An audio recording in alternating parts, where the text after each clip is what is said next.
वो चित्र मेरे दिमाग में अभी भी है, मेरे मन में है। मेरे पिता का शव इस तिरंगे झंडे में लपेटा गया था। इस तिरंगे के नीचे मेरे पिता का शव था और उसके पीछे चलते चलते मेरा भाई यहां आया। उस शहीद पिता का अपमान भरी संसद में किया जाता है। उस शहीद के बेटे को आप देशद्रोही कहते हैं, आप मीर जाफर कहते हैं, उसकी आप मां का अपमान करते हैं।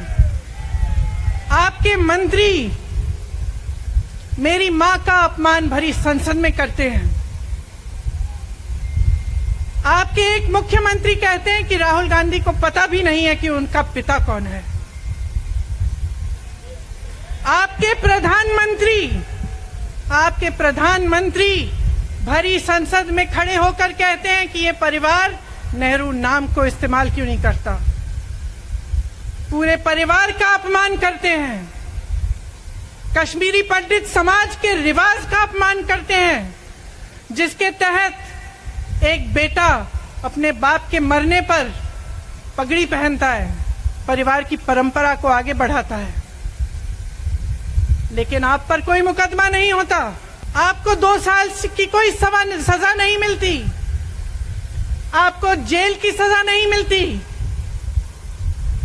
आपको संसद से कोई बाहर नहीं निकालता, आपको मना नहीं करता कि 8 सालों के लिए आप चुनाव नहीं लड़ सकते। क्यों?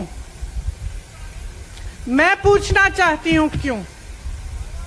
आज तक हम चुप रहे हैं, हमारे परिवार का अपमान करते गए। मेरे भाई ने क्या कहा? संसद में वो मोदी जी के पास गए और उनसे गले लगे। मेरे भाई ने कहा मैं आपसे नफरत नहीं करता हूं, मेरे दिल में आपके लिए कोई नफरत नहीं है, हमारी विचारधारा अलग है, लेकिन हमारी नफरत की विचारधारा नहीं है। तो मैं पूछना चाहती हूं, एक आदमी का कितना अपमान करोगे? कितना अपमान करोगे? क्या यही है इस देश की परंपरा? आप परिवारवादी कहते हैं, तो भगवान राम कौन थे? भगवान राम को वनवास में भेजा गया, उन्होंने अपने परिवार, अपनी धरती के प्रति अपना धर्म निभाया। क्या भगवान राम परिवारवादी थे? क्या पांडव परिवारवादी थे कि वो अपने परिवार की संस्कारों के लिए लड़े? और हमें क्या शर्म आनी चाहिए कि हमारे परिवार के सदस्य? कन्याकुमारी से कश्मीर तक एक आदमी चला, उसके साथ लाखों लोग चले। क्या पैगाम लेके चला? किस लिए चला? उसके दिल में क्या भावना थी कि लाखों लोग देश भर से उससे जुड़ के चले? समता, एकता की भावना थी। कन्याकुमारी से लेकर 5000 किलोमीटर कश्मीर तक चल के ये रोज रोज कहता है कि इस देश को एक होना चाहिए, सबको समान दृष्टि से देखना चाहिए। क्या ये आदमी देश का अपमान कर सकता है? आप सोचिए, पता चला कि ये तो पप्पू है ही नहीं,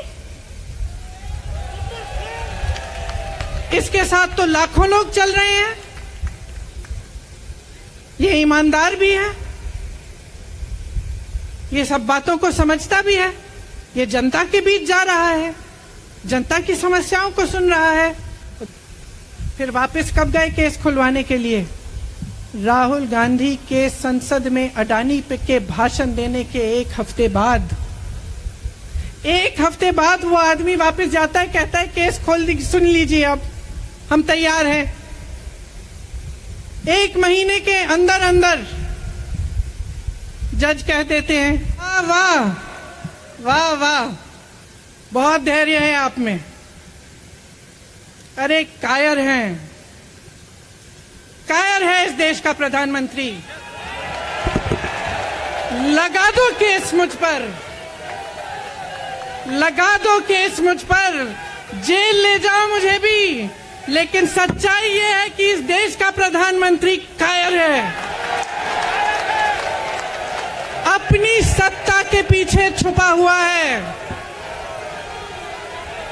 अहंकारी है और इस तंत्र के लिए ठीक नहीं है, ये इस देश के लिए ठीक नहीं है।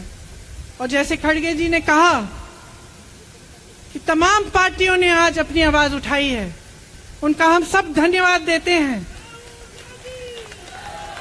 और हम सबको एक होना पड़ेगा, इसलिए होना पड़ेगा क्योंकि आज ये देश खतरे में है। आज इस देश की सारी संपत्ति एक आदमी को सौंपी जा रही है और उस आदमी को बचाने के लिए पूरी सरकार खड़ी हो जाती है।